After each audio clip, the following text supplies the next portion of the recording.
At first, I went along with it, but when the HOA board announced yet another fee hike, this time to build Karen's beautification project, which was really just a fancy garden by her house, I'd had enough. I looked into bylaws and realized something shocking. In my state, you could legally opt out of the HOA if your property deed didn't specifically bind you to it. And guess what? Mine didn't. So I filed the paperwork, hired a lawyer just to be safe, and officially withdrew from the HOA. I thought that would be the end of it, but not with Karen. The very next week, she stormed up to my porch, red-faced and fuming. "You can't just leave the HOA," she shrieked. "You live here, you follow my rules." I calmly explained the law, showed her the documents, but she wouldn't hear it. Instead, she jabbed her finger in my chest and said, "If you think you can defy me, I'll have the police drag you out of this house myself." And sure enough, 2 days later, flashing lights pulled into my driveway. Karen was standing proudly on the sidewalk, arms crossed, smirking like she'd won. But then the officer stepped out of the car. It was my son, Jake. Karen's smug expression faltered as he walked up, badge glinting in the sun. "Dad, what's going on?" he asked.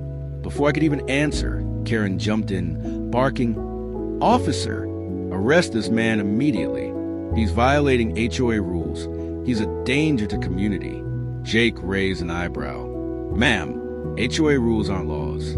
You can't have someone arrested for leaving a voluntary association." Karen's jaw dropped. She tried to argue, waving her papers around, but Jake wasn't having it. He asked her straight, "Are you knowingly filing a false police report?" That's when Karen's smugness completely disappeared. She stammered, muttering excuses, but Jake had already seen enough. He pulled out a citation pad and calmly explained that filing a false report is a crime. Then, in front of half the neighborhood, he placed her under arrest.